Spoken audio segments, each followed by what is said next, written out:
renew, reconnect, live, laugh, in love, connections, dreams, getaway experiences.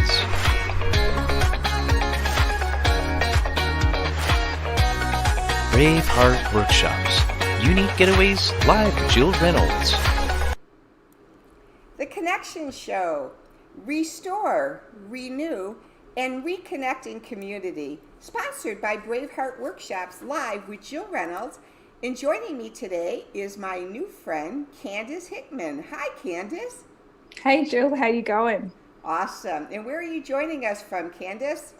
I'm in Miami Beach, Florida. You're in Miami Beach. Well, you get the wonderful beach, just like my background. Yeah, I've got the real thing, just a block from here. Well, I'd love the audience to know a little bit about Candace by reading her bio. She is a personal brand consultant, life coach, and the host of Becoming Known podcast. She draws on her past experience as an on-camera host, commercial model, and coach to challenge her audience to overcome their fear, create their standout personal brand, and become known for their unforgettable contributions to the world. As a host and creator, Candace has interviewed high-profile entrepreneurs, artists, authors, and celebrities about what it means to develop, expand, and manage a successful personal brand, and she's worked as talent for brands including Schwarzkopf Professionals. That's a tough one. And Wilson, LifeFitness, and Virgin Trains, to name a few. Through her work, Candace has helped hundreds of professionals reinvent themselves using the power of personal branding, and is working on a new book that takes her life-changing message beyond the podcast to help even more people become known. Candace currently sits on the board of the Soul, which is SOLE, period after each, Sisters Leadership Collective, a non-for-profit organization whose mission is to interrupt cycles of incarceration in girls of color through restorative justice, collective leadership, creative expression, and entrepreneurship. So what a lovely, lovely bio. And Candace and I had the privilege of first meeting on the Connection Gathering Tribe this past Monday night. And I've just come to really enjoy getting to know you. So now I'd love the audience to hear a little bit about Candace. If you could take us back to the time that you began acting, modeling, and where this passion then took you to where you are today. Yeah, absolutely. So I actually moved to the United States in 2011. And when I moved to the United States, I was actually an occupational therapist. I'm from Australia. It's my homeland. And when I moved to the United States, my professional credentials didn't transfer. And so it threw me into this period of, I think, confusion in many ways, but also curiosity. What am I going to do with my life? How am I going to bring my gifts to the world? And in that period of time, I did a lot of exploration, because I believe back then I recognized, and it's something I speak about in my work now, I recognized that in order to discover my purpose or figure out where I needed to be, I had to be curious about my life. And so I tried a lot of different things. Like you mentioned, I did modeling for a while. I hosted a local TV show in Chicago for a season. I just did a lot of exploring. And in the process, I realized that there is actually great power in being able to tell your story, in being able to show up and be yourself. And that it didn't matter what I was doing. At some point I was in, whether I was hosting a TV show or when I got into health coaching or what I did, when I did it publicly, I recognized that people were actually more interested in the story that I was telling. They were more interested in me, more so than necessarily anything that I was doing. And that's when I came to realize the power of personal branding and got really, really curious and started immersing myself in what that means. My understanding of it, I think, is somewhat different to maybe other people's interpretation of what personal branding means. But it's been an interesting couple of years as I've kind of navigated all of that and found where I belong in the context of my life. Yeah. Well, I'm really glad that you led into that because, as I hear the word personal branding, and as I hear all these new words that have come into fruition in the last, I'd say, 3 to 5 years, I think some of us just don't get it, and I'm one of them. Okay, and I'm one of them, and so I say that to you personally. So help the audience that just doesn't get all these new words. I mean, everyone comes out and says they're life coaches today, or they're personal branders, or they're a marketing expert, or this or that. And I'm from old school, Candace. I'm 66 years old, and I started my career in outside sales. And so back 38, 40 years ago, we just said we were sales reps, and then we became account executives, and then we were high-end consultants, and the words keep changing and evolving. And after a while, I think some of us that aren't in the field that we're describing who we are, people don't know. So take us to your definition and what you consider personal branding is for you. For me, personal branding is essentially split into 2 different phases. For me, at the heart of every personal brand is a person. And so in order to be in front of an audience, if you're a speaker or an author, or if you're a social media influencer, whatever it might be, you're a service-based entrepreneur, what you're selling is yourself. And so in order to be able to sell yourself, you have to have a very good concept of who you are. So the work that I do is it's split into 2 stages. We have the discovery stage of really diving in and understanding. And that's when the aspects of curiosity and the life coaching aspects can come into play, because you have to understand who you are. You have to understand what your unique story is. You have to understand what your purpose is and what your message is that you want to share with other people. You have to develop a confidence in yourself. You have to have a certain level of presence when you show up to speak. That's an important, essential element of the discovery phase of what I call personal branding. And then you also have the expression phase. And a lot of the times the expression phase is what traditionally personal branding is referred to. In the expression phase, it's about, okay, how do you actually visually present yourself in a way that is appealing to potential customers? If you're in the corporate world, how do you present yourself in a way that is positions you for career advancement, for promotions? How do you establish your leadership? How do you position yourself in such a way that people can see your leadership, right? And so that for me is the expression phase of the work that I do. Now, I say that the work that I do is a little bit different than what people kind of have come to understand as traditional personal branding, because personal branding, the act of it in many ways is about the outside layers. It's the how are you actually presenting yourself? What does your resume look like? What does your LinkedIn profile say? How are you positioning yourself? But I think what I've come to understand in the work that I've done with people over the last number of years is that I like to go deeper. And because the people in the target market, the clientele that I work with, they're people that are deeply connected to the idea of legacy. They would call themselves the change makers, the people that really want to share a message that's going to impact somebody else's life in a positive way.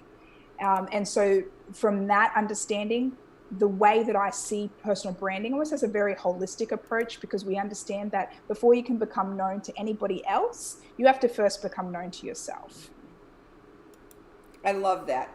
I'm excited now that you shared that with me, because that really, like, my light bulbs were going off as you're saying that. And I think that's, like you said, the branding and the message, if light bulbs aren't going off, you're missing something. And so I think that we live in such a society sometimes where we just throw off words and we're not understanding why light bulbs aren't going off. Just a real quick little side story that goes with that. One of my jobs I had for 15 years was selling technology, multifunctional devices, and software solutions to corporations. And so I had an appointment one day at a company, and I was bringing in my whole team of professionals, my color specialist, my IT technology specialist, and all these people. And we were going to have a round table with about 12 to 14 executives from the company. So we're around the table, Candace, and as I'm speaking to my audience, at one point I said something like, well, we're talking to C-level executives about blah, blah, blah. One of the men raised his hand and he said, what's a C-level executive? And Candace, I thought he was kidding me. And I said, oh, C-level. And he goes, no, really, what does it mean? And I said, oh, like anyone like chief executive officer, chief operational officer with a letter C in front of it. And he was a production supervisor, so he didn't have a C in front of his title. I learned a hard lesson that day, never to throw off acronyms ever again, because your audience may not know how you're tracking. And it was real, and I was so embarrassed because I really thought he was teasing me, and I didn't want to shame him. So I think so much what you're sharing is so imperative of really defining your own business, especially if you are a personal brander, because you know what your message is, but I may not get it. Well, and here is the honest truth. One of the things that some personal brand coaches, consultants, strategists actually teach people how to do is to create an expert title. And so what is your title going to be? That's actually something that I have somewhat struggled with, right? Because the work that I do feels so holistic and it feels hard to put a title on it. I'm a certified coach. I started out in health coaching and also a former occupational therapist. And so to add life coaching, it's a natural kind of part of what I'm doing. But I even struggled with for a while of like, how can I add that into the work that I'm doing? And so titles can be very confusing to me. So I actually always appreciate when someone says, what is it that you do? Because it helps you to more clearly define. And let me tell you, the other day I had somebody that booked in for a phone call with me who was wanting to secure employment, and they booked in for a call with me for the purpose of personal branding. And during the course of the call, I had to just really let him know, I work with a very specific type of person. I work with somebody that maybe exists outside of corporate America, or maybe they currently are in it, but they want to transition to have their own thing. They want to actually, use their voice publicly. And so, even just to be clear that personal branding, there's some personal brand strategists that are going to work with these people. There's others that aren't. And so also, being aware of those things. Yeah, to really bring it down to that level so that hey, and I've had to do the same, because when I transitioned this year in January from doing my retreats with just one leader, and now I've transitioned where I look and seek out leaders who I have passions for to do their own retreats with me. When I first started looking for leaders, I didn't have my plan put together. So I contracted with one leader who had totally polarized opposite views of life that I did. And I found myself, as I tried to promote her, that I just didn't have a passion to promote her because I didn't believe in what she was selling. And so it was like really hard. So I thought, I'm going to really stop this right now. And I'm going to interview those leaders who I want to do retreats with, because for me, I feel like it's imperative that I have a passion with the leader who I'm promoting in order to get her event sold out. If I don't want to come, how am I going to sell it to someone else? Good point. Yeah. Good point, Jill. So you got to know who you want to work with. Yes, yeah, I can agree with that. Well, that's Uh, amazing. Well, let's transition a little bit from the branding because I'm very passionate to learn about your Soul Sisters Leadership Collective. It sounds amazing, and mhm. I'd love to learn about that right now, too. Yeah, absolutely. So I sit on the board of directors of the Soul Sisters Leadership Collective. So, like you mentioned earlier, the mission of the organization is to interrupt cycles of incarceration in girls and femmes of color, and we do that through programming in schools, restorative justice programming, which is about rather than um, arresting girls and incarcerating them for things that could have been solved in a restorative justice circle, which is essentially where you bring together the person who was offended with the person that did the offending. And it's almost like a mediation circle. When we realize that there are these things that could be implemented so that a child doesn't have to go to doesn't have to be jailed. Where we understand that girls coming to school may have arrived at school having all of these experienced all of these adversity and challenges at home before they arrived at school, and understanding how that actually plays into their experience, and providing education for staff and teachers about how to properly work with students that might have like these unique challenges. We do things like deliver healing arts kits and therapy kits to girls that are in prison. And so there's a lot that the organization does with the goal of really addressing racial injustice and oppression against girls of color that they begin to experience the minute that they step into school. There was a documentary that's currently, well, it's not currently in film festivals because of COVID, but it had just entered the film festival circuit, called The Push Out.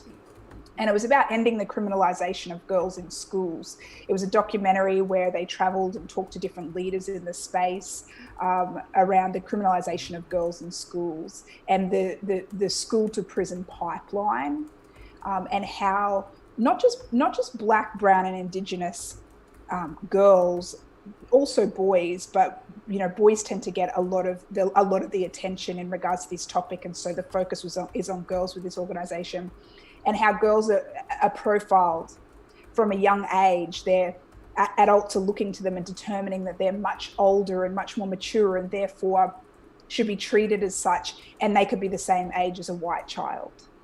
And so really kind of examining the injustices that are occurring at a young age that are actually creating a clear thoroughfare from the school to prison. And so that's really what the work is about. It's about addressing that. Well, I'm so grateful that you're doing that kind of work because it's so needed. And, I know it's not meant at all as a cliche or to minimize the injustices of the Black community.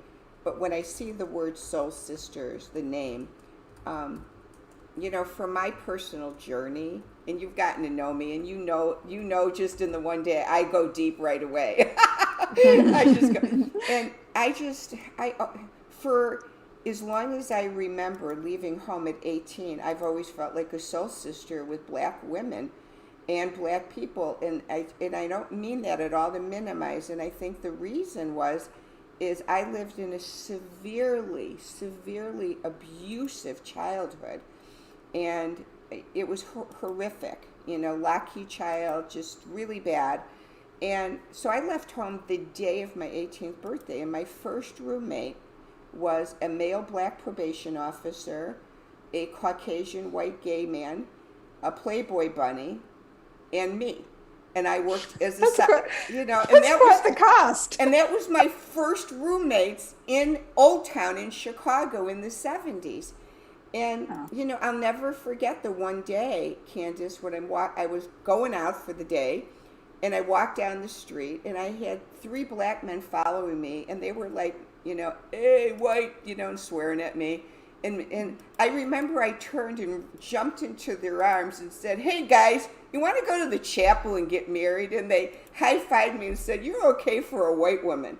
And I went home and told my roommate, Leon, who was the black male probation officer, he goes, "Jill, you're not supposed to walk west on North Avenue in Chicago. You're going to get killed or raped." And I'm like, I don't get it. You're like I just had a disconnect in my brain, Candace, that this might be a scary place to be. And I had such naivety that I just thought we were all the same. And so I grew up in this era of not really understanding racial injustice because I didn't feel like I was being racially unjust. I didn't understand it.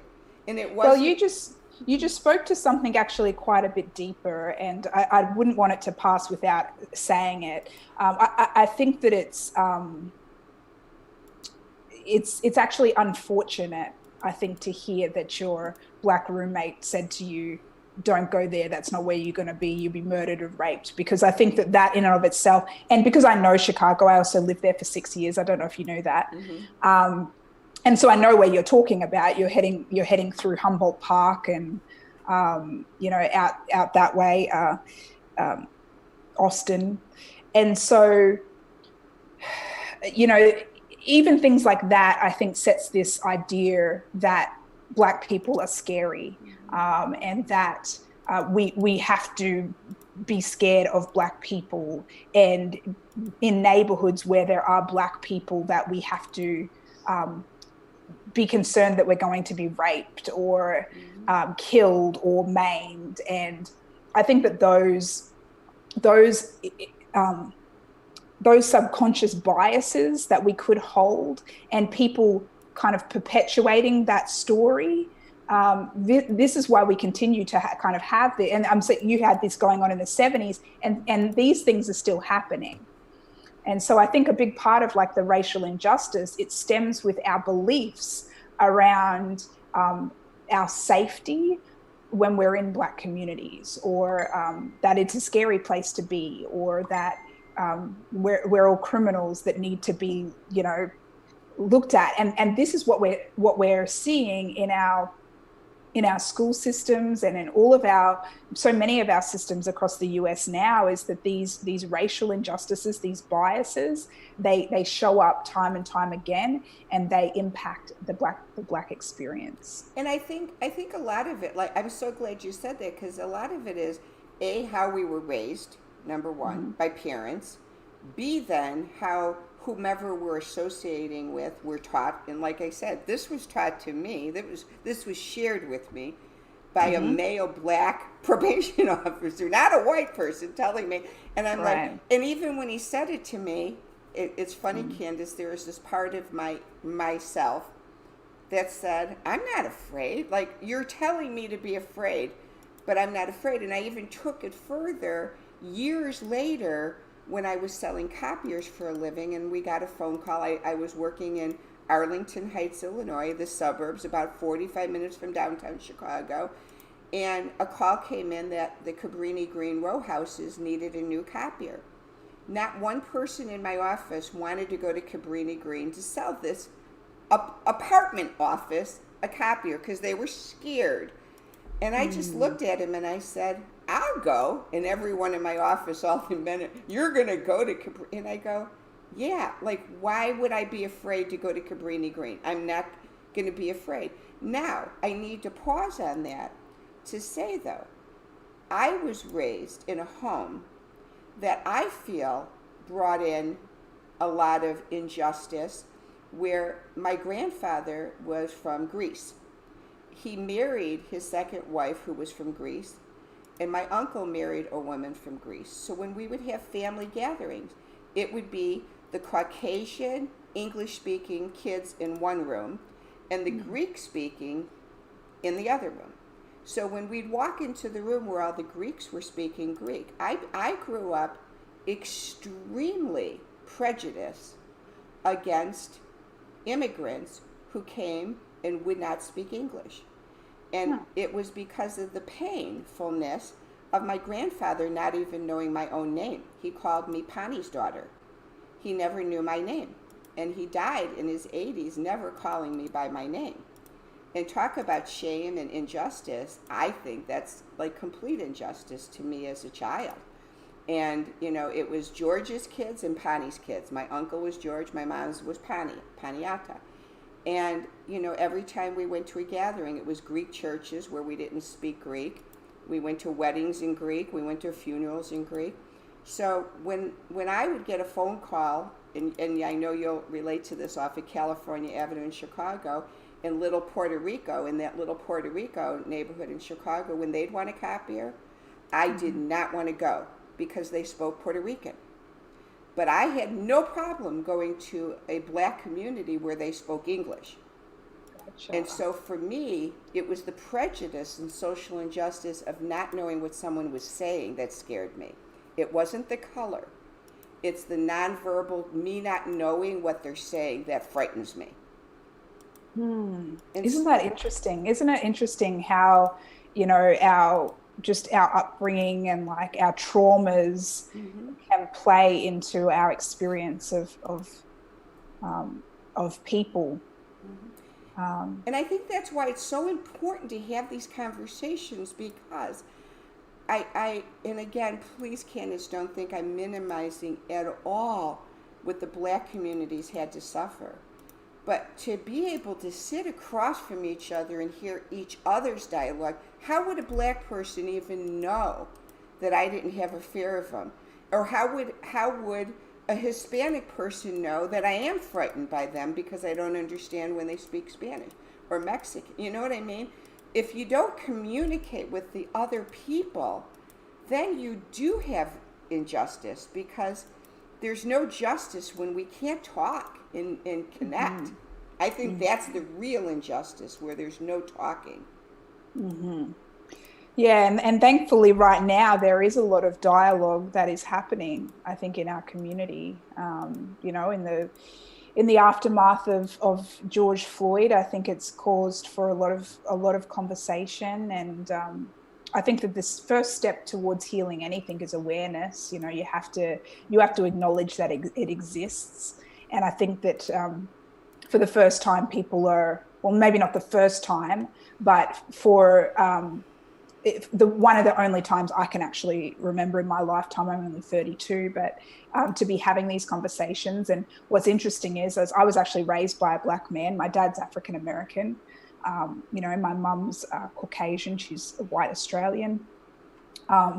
And funnily enough, my dad never really talked to me about any of this either. And so I kind of came to the US back in 2011 and have been somewhat ignorant myself. And I definitely know that I have benefited from a certain privilege, actually probably from being foreign. I'm light skinned, but I'm also foreign. So people are kind of fascinated, when I open my mouth. But this is, when we're talking about biases, I will say that but to your roommate, who kind of, whether or not he realized it, was placing an idea in your head that black people were to be feared. But then why did he believe that? And it goes back to, I think that's been the perception. And so when you've seen it so much, or when you've seen in the media or whatever that your people are being criminalized, you come to somewhat believe it yourself. I mean, my dad removed himself from the US and he went to Australia all these years ago. I love my dad so much. However, when I had this conversation with him, Dad, why didn't you talk to me about racism? Why didn't you tell me my dad grew up in 1935 in Mississippi. My dad's seen some stuff, he's seen lynchings, he's seen, black people be killed. He's had to buy his food from a restaurant and then take it and eat it outside because they wouldn't let him sit inside. He's had all of this, through his life, all these experiences of racism. And to the point that, I believe that it takes a special type of person to not see yourself as less than. when the entire world has always told you you were less than, and has always told you that you were to be feared and that you were scary and that you were, not worthy. And so when you've grown up and you've been being told that, to not believe that anymore, to not see that, to not believe that of your people, it's hard to even get your head around the fact that there are people that could live without understanding. And by people, I'm saying, some of the white community could struggle to understand that this is a Black experience, Yeah. Yeah. And, and I hear you. My hope, and maybe I'm just pie in the sky at 66, is that it could be done on a much more loving basis, because these riots and these yelling, this horrible, what I have a hard time with is how it's merged into this political campaign. I just hate it. I think people would be hearing this so much better if we could separate the stupid politics and the rioting, because I grew up again I was born in the 50s. So I was in Grant Park, Chicago during the Democratic Convention in the 60s when the riots broke out, and I was sitting there in the park waiting for Sly and the Family Stone to come on stage, and all of a sudden a horseback through the crowds came police with billy clubs, and they came in because of the Democratic Convention. It was an election year, and the political parties were rioting. And it was so scary, Candace. I literally remember, and I was a drug addict back then, so I was peaking on acid right in the middle of the riots. So I'm sitting there high as a kite, running down Michigan Avenue as everyone's taking bricks and guns and blowing the place up. So I was right there in the middle of that horrific riot, and that wasn't racial, it was political. So my heart is so much for my Black brothers and sisters, for them having a voice. But my heart is not the way we've been doing it with the rioting, not protesting, peaceful protesting. I am like all for, rise up, rise up, rise up, rise up.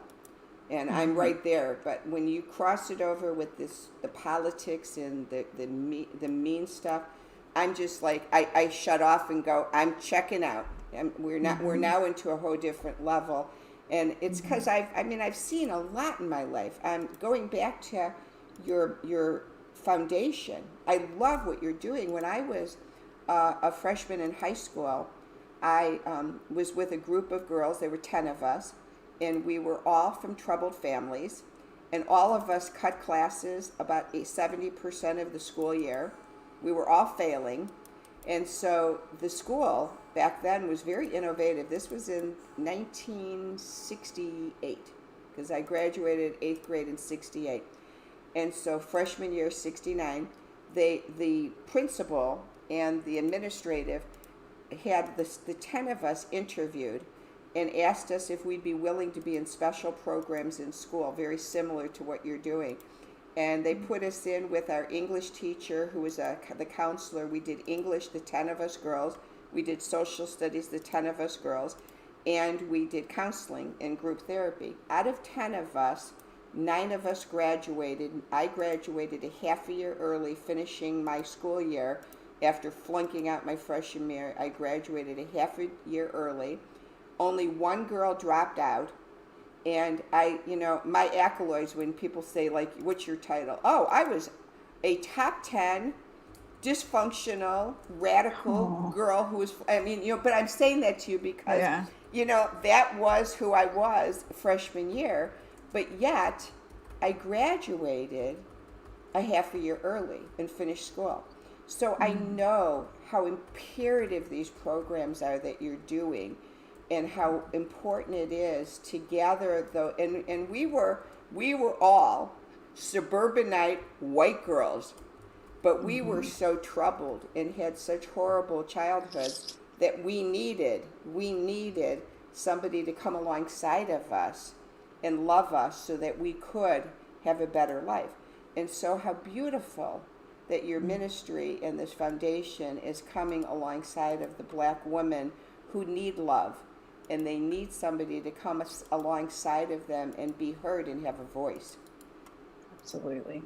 Yes. Yeah, the work that's being done there is incredible. The founder and executive director, Wakumi Douglas, she's a powerhouse. She's an incredible woman who has a real heart for youth, and one of the aspects that I love as well about the work is it's about leadership.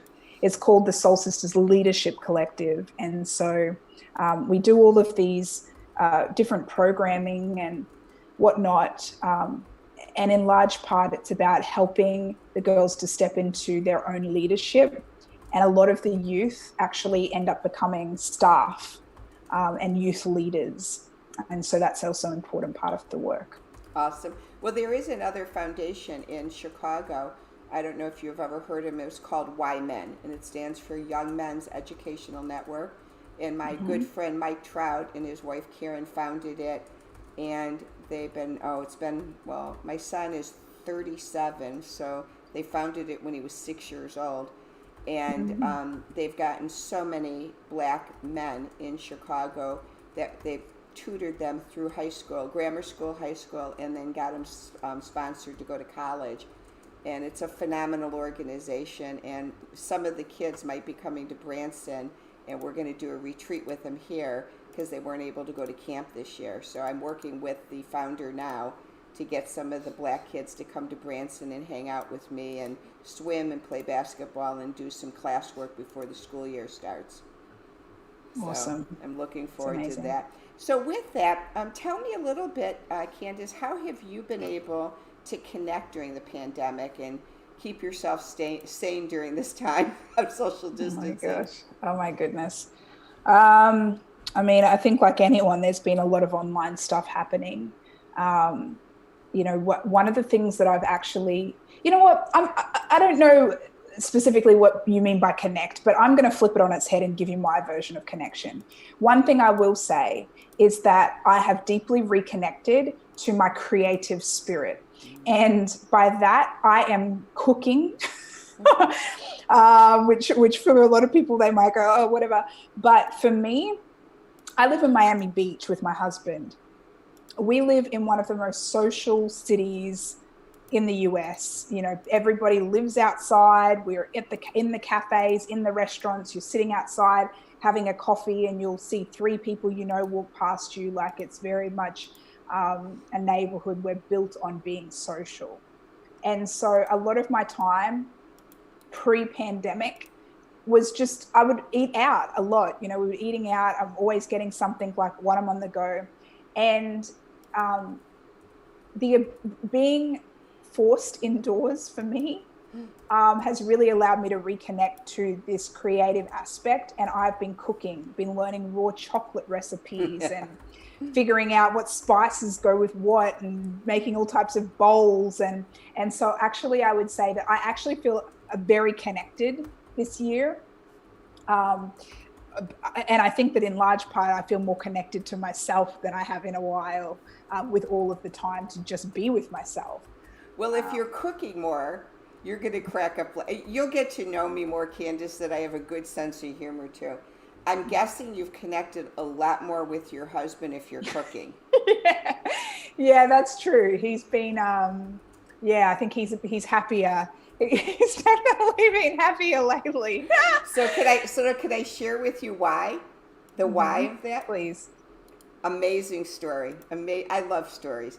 So amazing story. I did not know, if you have any opportunity to know like the history of the biblical times of the Roman Empire, when the kings would feast on food for days, and they would have lovely, beautiful women all over them and have intimacy and sexual encounters with their food.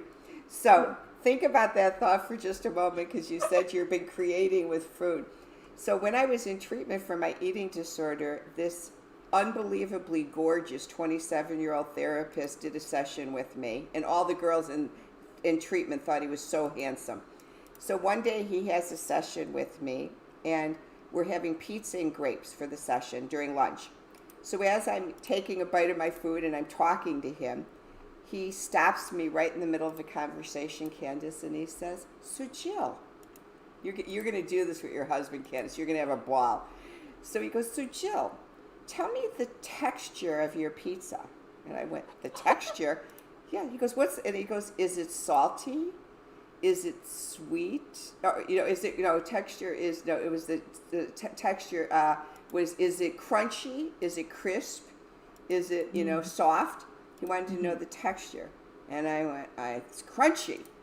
And then I started eating a little more. And then 5 minutes later, he goes, "So Jill, tell me the temperature of your grapes." And I'm going, "The temperature?" And I go, "I guess it's chilled, is it hot, cold, warm, cold, whatever. It's just kind of chilled."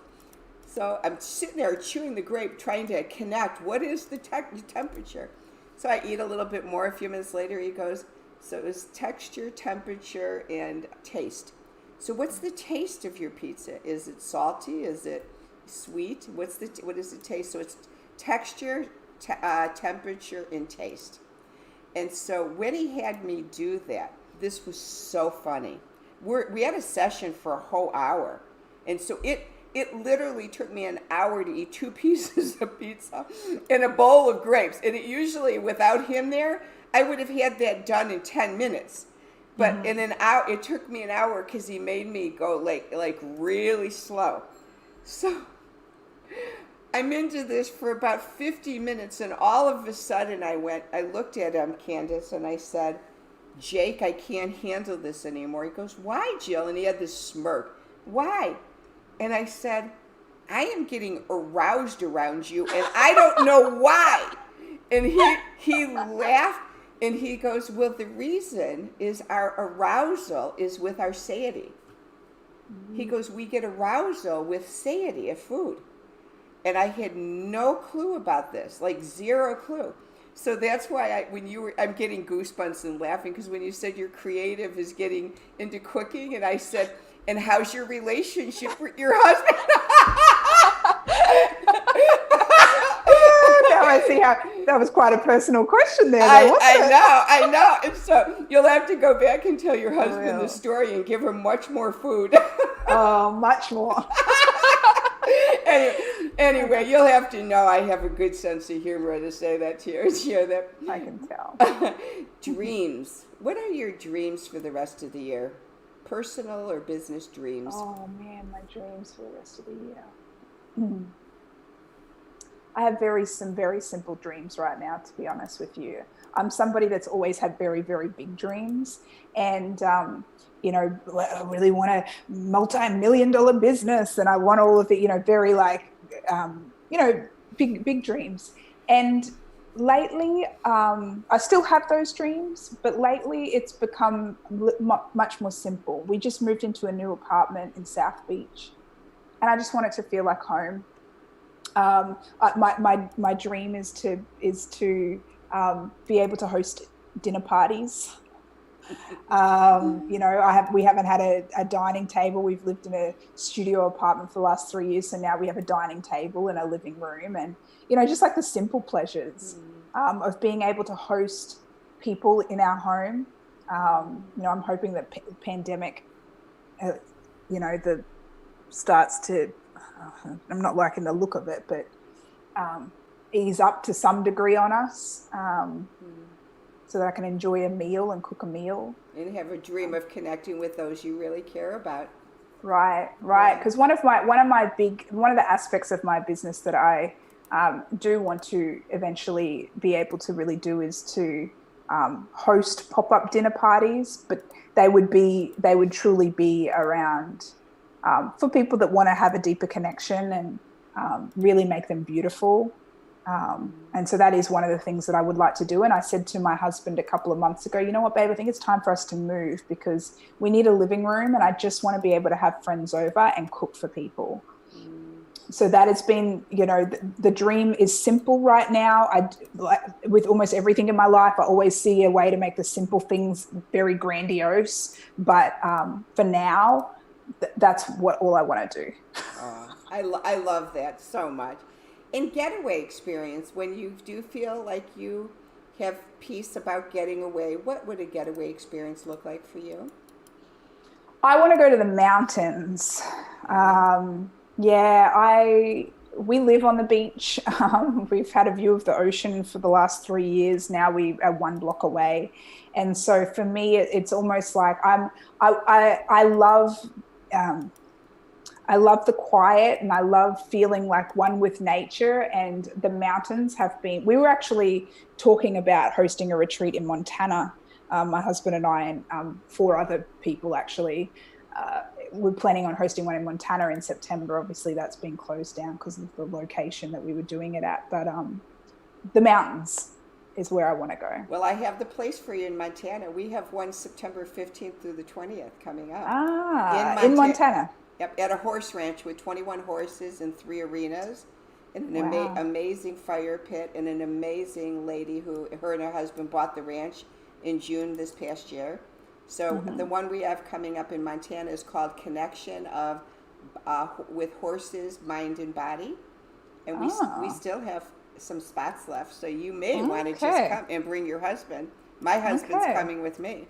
And so it's gorgeous, and then you can check it out so that we can plan another one with your group. Awesome. So, something we got to talk about. Yeah, definitely. Yeah, and then the last 2 questions. If someone told you you absolutely had to get rid of all your apps on your phone except 2, what are your must-tos that you got to keep? WhatsApp. WhatsApp? Mm-hmm. Because I have to be able to connect, with my family in Australia and New Zealand. WhatsApp and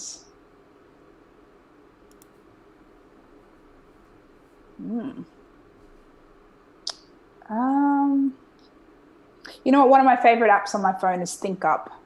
ThinkUp. Yeah, it's a positive, and I start a lot of my days with it. You can record your voice saying affirmations, and then it plays back in your voice. Wow. And so,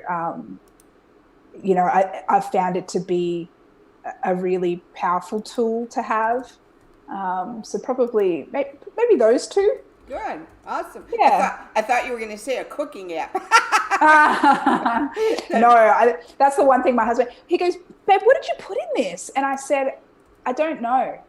He came home last night and he said, what are we eating for dinner? And I said, I don't know what it is. Like, I'm one of those, okay, that looks good. Okay, that looks good. So yeah, I probably could do with a cooking app, but I don't follow recipes anyway. I like that way to cook anyway, because I kind of been starting to do that too, throwing this in. And I've got a good one I'll share with you offline. I got 2 of them I found that were like, oh, that was really good. Nice. And fun fact, what's one fun fact about Candace? One fun fact. Mm-hmm. What's a fun fact about me?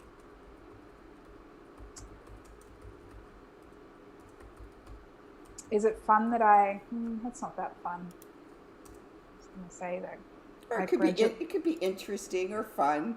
Yeah, look, what's interesting? I was a little bit of a child genius. I skipped the 3rd grade. Wow, that's good. That's a fun fact. Yeah, so I graduated. Yeah, I left high school. I left high school at 16. Wow. I graduated. Amazing. Yeah, I graduated university as an occupational therapist at 20. Wow. Awesome. That's really, and then of course being a model and doing your own show, those are already fun facts. Yeah, that's true. Yep. So there's a few for you there. That's awesome. Well, what I'm going to do now is let the audience see Candace's amazing bio with her website and her Facebook and YouTube page. When I do post this on YouTube, you'll be able to see that too, so that you can reach out to her and maybe connect with her to do some personal branding in your own life, which would be amazing to work with Candace. So we'll have that on the YouTube channel either tonight or by tomorrow for you to view. And then what I'd like to end with today is just, again, letting the audience know that the Connection Show is all about connection, obviously. and finding amazing leaders just like Candace. And so if you go to braveheartworkshops.com's website and look under the contact page and give me your contact information, I'll reach out to you to schedule an interview for you to be on our show as well. Now, audience, we are so grateful that you tune in and listen to amazing leaders just like Candace. And so we've taken a step further for you, and we've created Zoom connections every Monday night. And to join our connection, again on the website, when you go to the tab that says podcast, you can click on the Connection Gathering Tribe Facebook page, join that group so that you can get a private password onto our Zoom connections. We meet every Monday night at 8 o'clock Eastern Time, 7 o'clock Central, 6 p.m. Mountain, and 5 p.m. Pacific. I got to get those time zones right. And we'd love for you to join us. Now, that's where I connected with Candace this last Monday. And so we have some amazing leaders that jump in on those shows and just other attendees from the audience. So please connect with us on Monday nights.